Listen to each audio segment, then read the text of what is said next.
के दबाव में आकर झूठी है इसकी मुस्कान। मित्रों, बदलाव है ज़रूरी, बदलाव है ज़रूरी, यही है समय की पुकार, यही है सुबह की पुकार। शुभ दोपहर माननीय अतिथिगण, श्रोतागण एवं समस्त युवा शक्ति। आज आप सभी के सामने मैं एक बहुत ही गंभीर विषय के पक्ष में अपने कुछ विचार प्रस्तुत करने आया हूं, जिसका नाम है हमारी पंजाब की खेती पर पेस्टिसाइड्स के दुष्प्रभाव। मित्रों, मैं बताना चाहूँगा, मैं खुद एक किसान परिवार से आता हूँ। हमारा पंजाब जो सोने की चिड़िया कहलाता था, हमारा पंजाब जो अन्न का भंडार कहलाता था, हमारा पंजाब जो सन 1960 में हरित क्रांति में सबसे बड़ा भागीदार था, आज इसी पंजाब का किसान बेबस हो चुका है, दुखी हो चुका है। आज इसी पंजाब के किसान की खेती खोखला हो गई है। और मेरे विपक्षी दल वाले कह के गए हैं, इनके मुताबिक पेस्टिसाइड सोना है, किसानों की कमाई को बढ़ाने का तरीका है। परंतु मित्रों, ये कोई मीठा फल नहीं, बल्कि एक ऐसा जहर है जो धीरे धीरे हमें और हमारी ज़मीन को मार रहा है। माननीय महोदय, आगे बढ़ने से पहले मैं कुछ डेटा का सहारा लेना चाहूँगा, क्योंकि हम लोग एक ऐसी पीढ़ी से आते हैं जिन्हें आटा से ज़्यादा डेटा पसंद है। 50 साल पहले की हम बात करें, सन 1970 से लेके 1971 के बीच में 25,400 टन पेस्टिसाइड का इस्तेमाल किया गया। उसके बाद 2018 से लेके 2022 के बीच हम देखेंगे तो 65,000 से लेके 70,000 टन पेस्टिसाइड का इस्तेमाल किया गया। अगर हम कृषि क्षेत्रफल देखें पंजाब का पूरे भारतवर्ष के मुकाबले, तो पंजाब का कृषि क्षेत्रफल मात्र 1.5% है। परंतु सोचने वाली बात यह है, पूरे भारतवर्ष का 18% पेस्टिसाइड केवल पंजाब की धरती पर ही इस्तेमाल किया जा रहा है।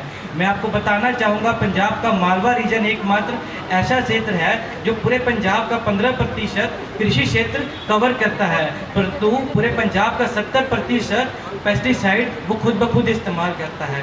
पंजाब का मानसा रीजन एकमात्र ऐसा क्षेत्र है जिसे कैंसर बेल्ट के नाम से पुकारा जाता है। मानसा की धरती पर केमिकल, फर्टिलाइज़र, पेस्टिसाइड्स का इतना अंधाधुंध इस्तेमाल किया गया कि वहाँ के किसानों की ज़मीन बंजर हो चुकी है।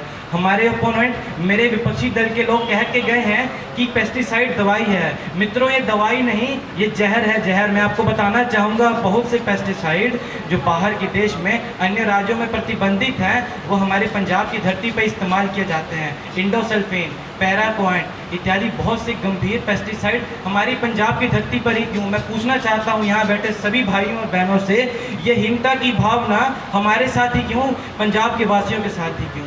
मैं बताना चाहता हूँ, जितने मेरे विरोधी दल वाले अभी फायदे बता के गए हैं, उससे ज़्यादा इसके घाटे हैं। ये मानव शरीर को, हमारे किसान भाइयों को जो दिन रात मेहनत करके खून पसीना बहा कर पूरे देश का अन्न का भंडार भरते हैं, उन्हें कैंसर, अस्थमा, चमड़ी की बीमारियां, श्वास की बीमारियां, आंखों से धुंधला होना, ऐसी ग्रसित बीमारियों से उनको और ज़्यादा हानि पहुंचा रहा है। रात में काम करके आने के बाद उनके हाथों में छाले पड़ जाते हैं। मित्रों, हाथों में छाले पड़ जाते हैं। ये बात कहने में बहुत आसान लगती है, परंतु जब हमारा किसान ही नहीं रहेगा तो हम भी नहीं रहेंगे। मैं आपको बताना चाहता हूँ, इसके कारण हमारा किसान भाई आर्थिक तंगी में, डेट ट्रैप में फंस जाता है।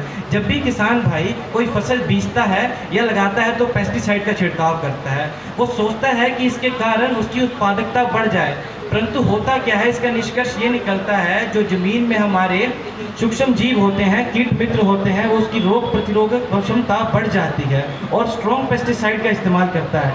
हमारा किसान भाई सीधे साधे विचार वाला व्यक्ति, वो सोचता है कि पेस्टिसाइड का इस्तेमाल करने से उत्पादकता बढ़ जाएगी, परंतु ऐसा होता नहीं है। उत्पादकता बढ़ने की बजाय उसकी उत्पादकता कम हो जाती है। हमारा किसान भाई, बहुत सी ऐसी दिक्कतों को हम सामना करना पड़ता है हमारे किसान भाइयों को, जिन्हें हम लोग नज़रअंदाज कर देते हैं। मैं कहना चाहूँगा कि हमारा पंजाब जो हरित क्रांति की दौड़ में भाग रहा है, ये एक ऐसी घातक क्रांति है जो हमारे पंजाब को डुबा रही है। हमें एक ऐसी क्रांति की ओर भागना चाहिए जो सदाबहार क्रांति है, हमारे देश के लिए, हमारे राज्य के लिए, हमारे राज्य के लोगों के लिए, क्योंकि यही ज़मीन हमने अपने आने वाली पीढ़ी को भी देनी है। अंतर्गत मैं अपनी वाणी को विराम देना चाहूँगा। आप सभी का दिन शुभ जाए।